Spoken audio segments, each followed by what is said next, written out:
শিবগাদি ধাম ঝাড়খণ্ডের সাহেবগঞ্জ জেলার একটি প্রাচীন শৈবতীর্থ। মন্দিরটি একটি পাহাড়ের গুহার মধ্যে অবস্থিত। মন্দিরটিতে যেতে গেলে আমাদের প্রায় 195 থেকে 200টি সিঁড়ি ভাঙতে হবে এবং একদিনের জন্য এই মন্দিরটি ঘুরতে বেশ ভালোই লাগবে। আজ আমি আপনাদের তাই শিবগাদি ভ্রমণের একটি বিস্তারিত তথ্য আপনাদের সামনে তুলে ধরব। চলুন বন্ধুরা, যাওয়া যাক তাহলে শিবগাদি ধাম। অ্যাকচুয়ালি আমাদের এই ট্যুরটি শুধু শিবগাদি ধাম নয়, আমরা এর সঙ্গে সাহেবগঞ্জেও যাব। সাহেবগঞ্জের যে মতি ঝর্ণা, আরও যে দেখার জিনিসগুলো আছে সেগুলো আমরা দেখব। আমরা আজকে দেখব শিবগাদি ধাম এবং বিন্দুবাসিনী মন্দির। আমরা এখন আছি খাগড়াঘাট স্টেশনে। আমরা এই স্টেশন থেকে এখন 53435 কাটোয়া আজিমগঞ্জ প্যাসেঞ্জার ধরে যাব আজিমগঞ্জ জংশন স্টেশনে। কাটোয়া থেকে যে ট্রেনটি সকাল 6টা 5 ছেড়ে আসছে, এই ট্রেনটি আপনার আজিমগঞ্জ পৌঁছে 53433 নামে আজিমগঞ্জ থেকে পাড়হাওয়ার প্যাসেঞ্জার হয়ে 8টা 40-এ ছাড়বে। আসছে 53435 কাটোয়া আজিমগঞ্জ প্যাসেঞ্জার। আপনারা যদি কলকাতা থেকে এই ট্যুরটি করতে চান তাহলে কলকাতা থেকে সাহেবগঞ্জের গাড়ি ধরে আপনাদেরকে নামতে হবে বারোহাট জংশন স্টেশন এবং সেখান থেকে এই ট্যুরটি করতে পারেন।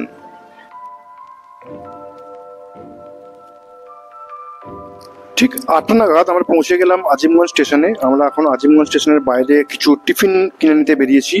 এই ট্রেনটি 53433 নাম্বার নিয়ে আজিমগঞ্জ বারোহাট প্যাসেঞ্জার ঠিক 8টা 40-এ ছেড়ে বেরিয়ে যাবে। বন্ধুরা, আজ আমরা চলেছি একটা নতুন জায়গায়।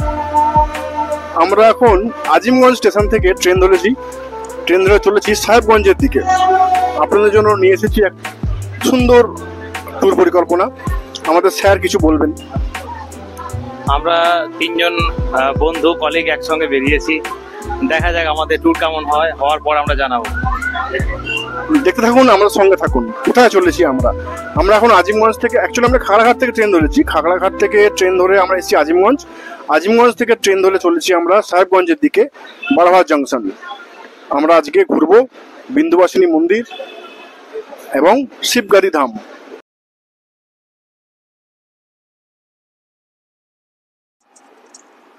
যেতে যেতে আমাদের ট্রেন একটি সুন্দর স্টেশনে দাঁড়িয়ে আছে, ফাঁকা নির্জন স্টেশন। দেখতে খুবই ভালো লাগছে, তাই একটা ছবি তুললাম। পৌঁছে গেছি আমরা এখন বারোহাট জংশন। এই এসে গেছি বারোহাট জংশন স্টেশন। এখান থেকে স্টেশন থেকে বেরিয়ে আমরা একটা অটো বুক করব।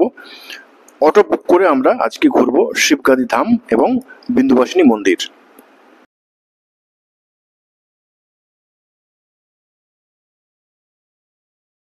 স্টেশনের বাইরে থেকে দরদাম করে আমরা একটি বড় অটো বুক করে নিয়েছি, যে অটো আমাদের আজকে এই দুটি স্থান ঘুরিয়ে আবার এই স্টেশনে আমাদের দিয়ে যাবে। টোটাল সারাদিনের জন্য অটো নিল 400 টাকা।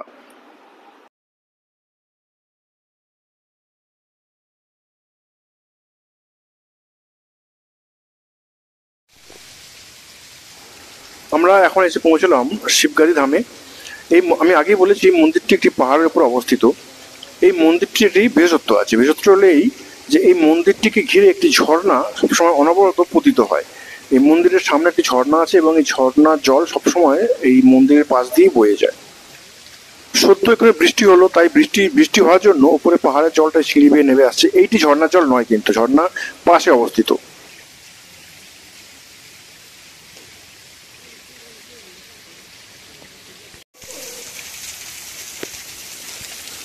ঝর্ণার জলের আওয়াজ নিশ্চয়ই পাচ্ছেন। এই দেখুন, মন্দিরটি একটি পাহাড়ের গুহার মতো অবস্থিত এবং এই গুহাটিকে বেষ্টন করে চারিদিকে ঝর্ণাটি বয়ে চলেছে। এটা সেই ঝর্ণার জলেরই আওয়াজ। আমরা এখন প্রবেশ করছি মন্দিরের ভেতরে। ওই মন্দিরের ভেতরে সামনে শিবলিঙ্গ আছে এবং এই শিবলিঙ্গের উপর থেকে পাহাড় থেকে সবসময় চুইয়ে চুইয়ে জল পড়ে। এটি হলো এখানকার এই মন্দিরের বিশেষত্ব। এবং এখানে এলে এরকম ঝর্ণার জলের আওয়াজ সবসময় পাওয়া যায়। দেখতে পাচ্ছেন শিবলিঙ্গ। এইখানে এই বাবার মাথা, এখানে সবসময় পাহাড় থেকে আস্তে আস্তে চুইয়ে চুইয়ে জল পড়ে। এটি এই মন্দিরের একটি বিশেষত্ব।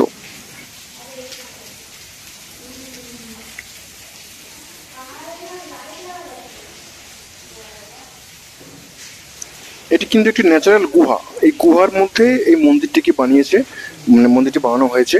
আমরা এখন গুহার মধ্যে আছি।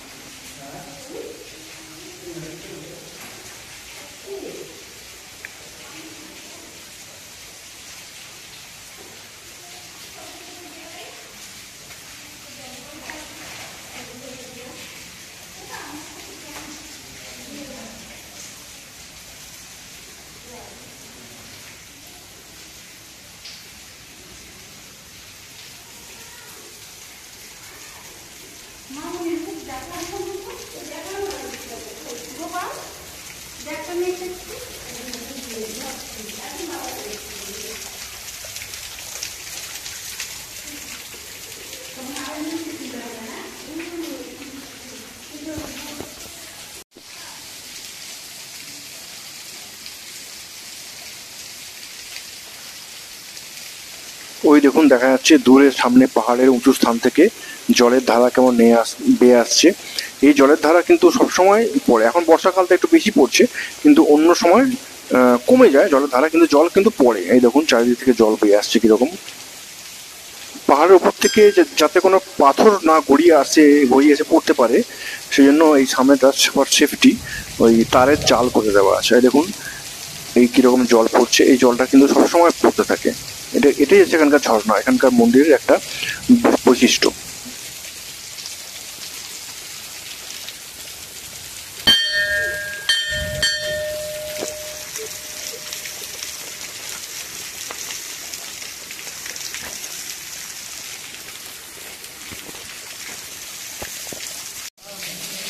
মন্দিরের পাশে এটি হচ্ছে আসল ঝর্ণা। ওই পাহাড়ের উপর থেকে অনবরত জল পড়ছে।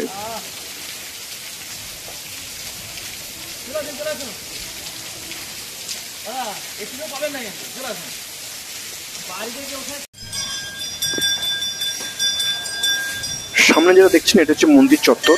ওই দূরের সামনে ঝর্ণাটা অ্যাকচুয়ালি সব চারদিক থেকেই পড়ছে। এখন বর্ষাকাল বলে ঝর্ণার জলটা বেশি আছে। তো আপনারা ঘুরতে যদি বর্ষাকালে আসেন তাহলে সবচেয়ে ভালো হয়, অন্য সময় কিন্তু এত জল পাওয়া যায় না।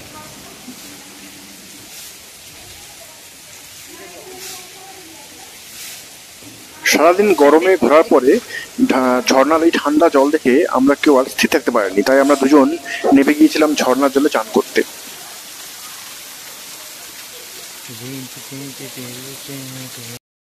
আমাদের আজকের প্ল্যান, আমরা এখন এই শিবগাদি ধাম দর্শন শেষ করে আমরা এখন সোজা চলে যাব সাহেবগঞ্জ। আমরা সাহেবগঞ্জ গিয়ে সাহেবগঞ্জ স্টেশনে রিটায়ারিং রুম বুক করে নিয়েছি, রেলের রিটায়ারিং রুম।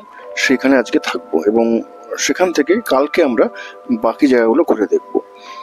আজকে আমাদের এখানে ঘুরতে ঘুরতে বিকেল 4টে 4:30 বাজবে এবং সন্ধ্যে 7টায় 13427 হাওড়া ইন্টারসিটি এক্সপ্রেস, যেটা বারহাট জংশন থেকে আছে, সন্ধ্যে 7টার সময় আমরা সেটা ধরে সোজা চলে যাব সাহেবগঞ্জ স্টেশনে এবং সেখানে আমাদের আজকে রিটায়ারিং রুমে থাকবো আমরা আজকে। এই দেখুন বিন্দুবাসিনী মন্দির, আমরা এখন চলে এসেছি বিন্দুবাসিনী মন্দিরে। এটি একটি পাহাড়ের উপর, এটি বারহাট জংশন স্টেশন থেকে খুব সামনে। আমরা এখন বিন্দুবাসিনী মন্দির দেখছি। এই দেখুন আমরা এখন চলে এসেছি সাহেবগঞ্জ স্টেশনে। আমরা বারহাট জংশন স্টেশন থেকে 13427 ঠিক 7টার সময় এই ট্রেনটি ধরে আমরা চলে এসেছি সাহেবগঞ্জ এবং আমরা আজকে এই সাহেবগঞ্জ রিটায়ারিং রুমে থাকবো এবং কালকে এই সাহেবগঞ্জ থেকে আমরা যাব মতি ঝর্ণা, বারদুয়ারি, জামি মসজিদ এগুলো দেখতে।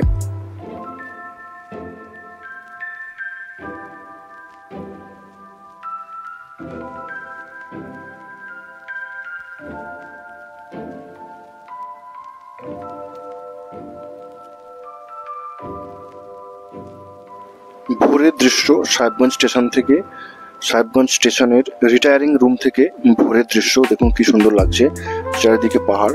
আমরা আছি রেলের রিটায়ারিং রুমে। একটু পরেই আমরা টিফিন করে ব্রেকফাস্ট করে বেরিয়ে যাব। দেখুন কি অপূর্ব দৃশ্য।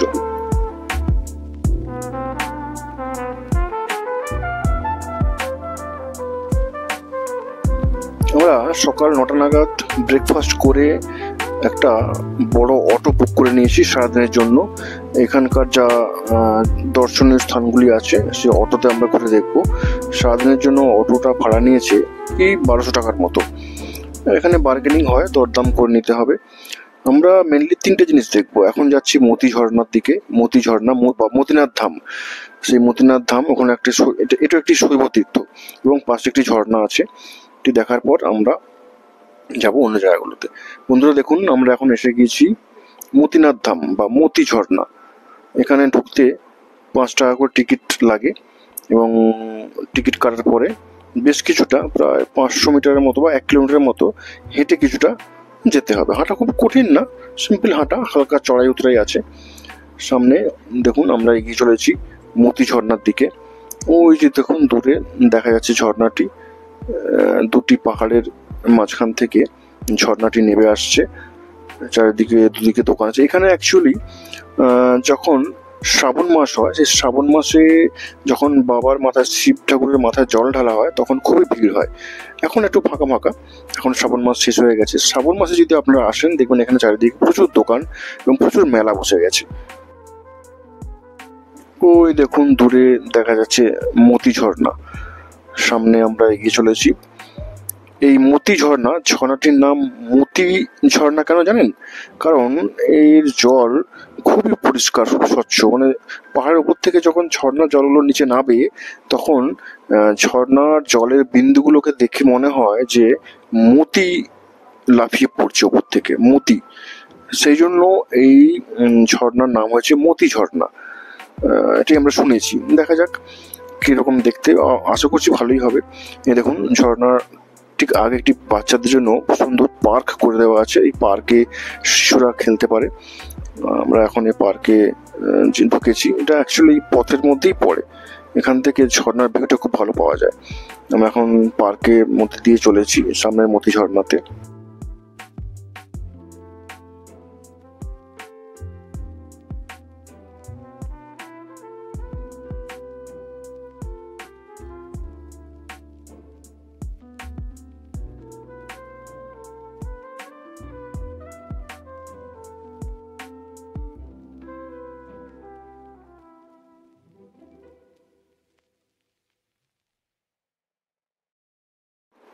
দেখুন পার্কের মধ্যে দিয়ে গাছগাছালির ফাঁক দিয়ে কিরকম ঝর্ণার একটি অপরূপ দৃশ্য দেখা যাচ্ছে।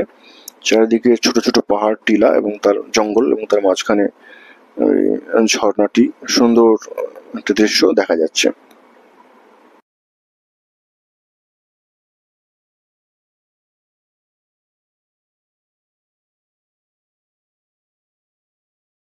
এই পার্কের এখান থেকে ঝর্ণাটির খুব ভালো একটা ভিউ পাওয়া যায়। 3টি ধাপে ঝর্ণাটি নেমে আসছে, সবচেয়ে উপরে, তারপরে মাঝখানে, তারপরে নিচে। দেখুন এখানে একটি সুন্দর সুইমিং পুল টাইপের করে দেওয়া আছে। তীর্থযাত্রীরা এখানে স্নান করতে পারে।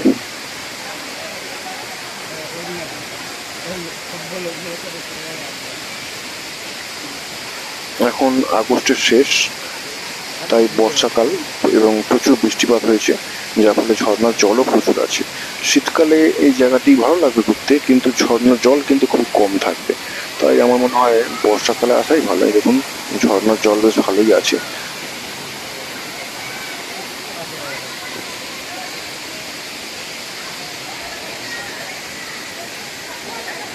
এই ঝর্ণার পাশেই পাহাড়ি গুহার মধ্যে বাবার মন্দির আছে, ঠিক শিবগাদি ধামের মতো। আমরা এখন যাব, এটি হচ্ছে মতিনাথ ধাম মন্দির। আমরা এখন যাব। এই দেখুন ঝর্ণার পাশেই যে শেডটা করা আছে, এখান দিয়ে যেতে হবে সোজা মন্দিরের মধ্যে।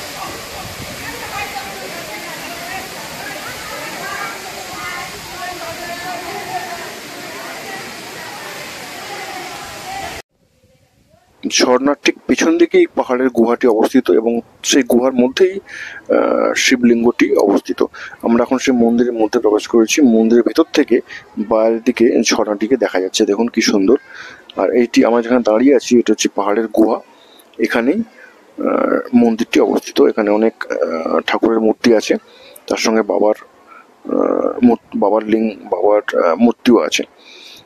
এখানে শ্রাবণ মাসে ভক্তরা জল ঢালতে আসে, তখন প্রচুর ভিড় হয়। দেখুন সামনে শিবলিঙ্গ, আর এই হচ্ছে পাহাড়ের গুহা আর এবং মন্দির। এটাই হচ্ছে এখানকার বিখ্যাত মন্দির, এবং এটার নাম হচ্ছে মতিনাথ ধাম। এই দেখুন শিবলিঙ্গ, লোকজন এখানে ভক্তরা পুজো দিয়েছে।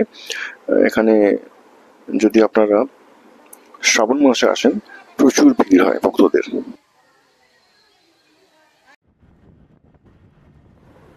মতিনাথ ধাম বা মতি ঝর্ণা দেখার পর আমরা এখন চলেছি রাজমহলের দিকে। সেখানে আমরা দেখব বারোদুয়ারি এবং জামি মসজিদ। আমরা এখন সুন্দর পাহাড়ি রাস্তা দিয়ে চলেছি রাজমহলের দিকে।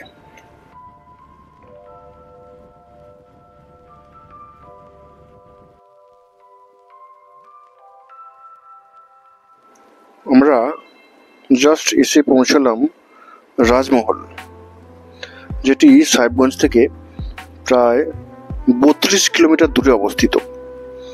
এই রাজমহলে বেশ কিছু ঐতিহাসিক স্থান দেখার জিনিস আছে। তার মধ্যে একটি হলো বারোদুয়ারি, যার সামনে এখন আমরা দাঁড়িয়ে আছি। বারোদুয়ারি মানে 12টি দরজা বিশিষ্ট একটি স্থান। এই প্রাচীন ঐতিহাসিক বাড়িটিতে একসময় 12টি দরজা ছিল, তাই এর নাম বারোদুয়ারি। এটির নির্মাণকাল বা নির্মাতা নিয়ে মতভেদ আছে। কোনো কোনো স্কলার বলে থাকেন এটি বানিয়েছিলেন ফতে জং খান, যিনি ছিলেন আকবরের সেনাপতি রাজা মান সিং এর প্রতিদ্বন্দ্বী। আবার কেউ কেউ বলে থাকেন, মানে কোনো কোনো ঐতিহাসিকের মতে এটি বানানো অনেক পরে, অর্থাৎ এটি বানিয়েছিলেন তাদের মত অনুযায়ী মীর কাসিম আলী। যাই হোক, মতভেদ যাই থাক, আমরা এখন ঐতিহাসিক নিদর্শনটি দেখে নিই। এটি উঁচু জমির ওপর 12টি দরজা বিশিষ্ট একটি স্থান, বারোদুয়ারি। এটির বেশিরভাগই এখন সব ভেঙে গিয়েছে, যেটুকু অবশিষ্ট আছে সেটুকুই এখন এএসআই কর্তৃক এটা এখন সংরক্ষিত স্থান। আর্কিওলজিক্যাল সার্ভে অফ ইন্ডিয়া কর্তৃক সংরক্ষিত একটি স্থান এটি।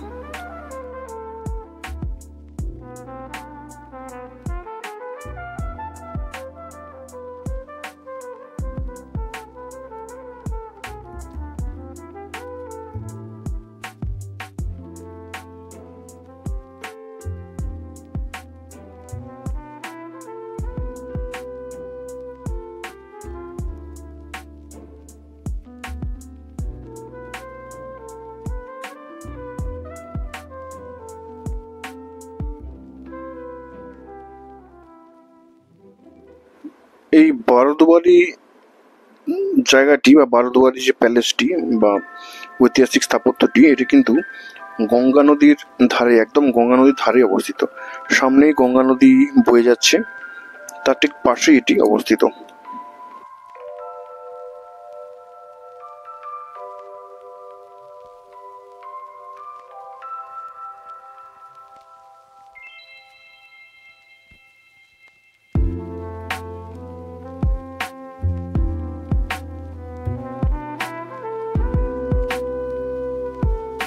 ওই দূরে দেখুন দেখা যাচ্ছে গঙ্গা নদী।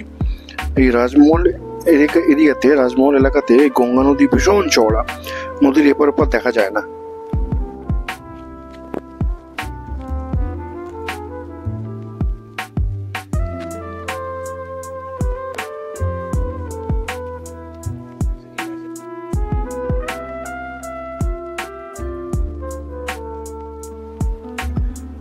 আমরা এখন আসি জামি মসজিদ বা জামা মসজিদ, যেটি এই বারোদুয়ারির ঠিক উল্টো দিকেই অবস্থিত। এটি একটি ঐতিহাসিক স্থান। এটি বানিয়েছিলেন সম্রাট আকবরের প্রধান সেনাপতি রাজা মান সিংহ। এটিও আর্কিওলজিক্যাল সার্ভে অফ ইন্ডিয়া কর্তৃক সংরক্ষিত একটি স্থান। খুব সুন্দর স্থান, আপনাদের দেখতে ভালো লাগবে।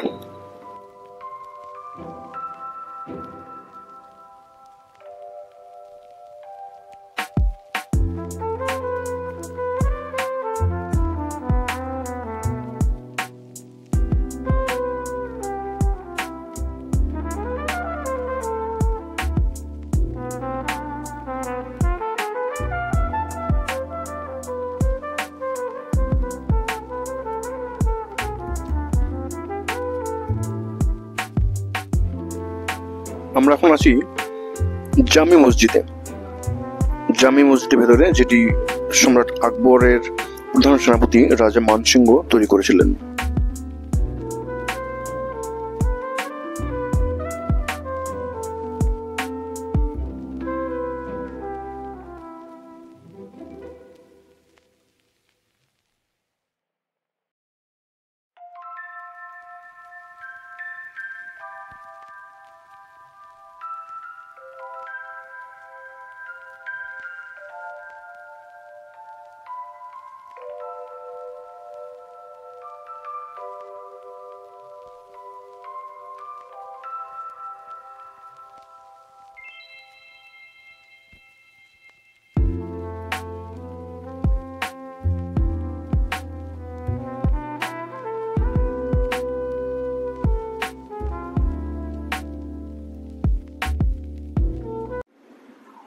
এই জামি মসজিদ দেখার পর আমরা এখন চলেছি রাজমহলের আরেকটি দর্শনীয় স্থান সিংহি দালান।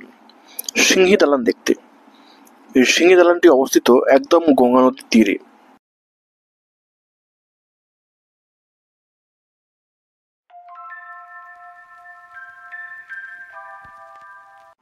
আমরা এখন প্রবেশ করছি সিংহি দালান।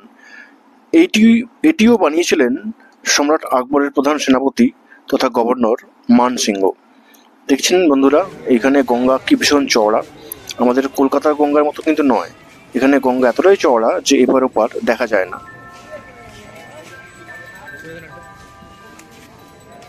রাজমহল তথা সাহেবগঞ্জ ঘোরার এটি আমাদের শেষ গন্তব্য। এরপর আমরা দুপুর 2:25 সাহেবগঞ্জ আজিমগঞ্জ প্যাসেঞ্জার ধরে আমরা আজিমগঞ্জ ফিরে যাব। আপাতত বিদায় জানাচ্ছি বন্ধুরা। আবার আপনাদের সঙ্গে আমার দেখা হবে নতুন কোনো ভিডিওতে। যদি আমার ভিডিওটি ভালো লেগে থাকে তাহলে প্লিজ একটু লাইক, শেয়ার এবং কমেন্ট করে দেবেন। ধন্যবাদ বন্ধুরা।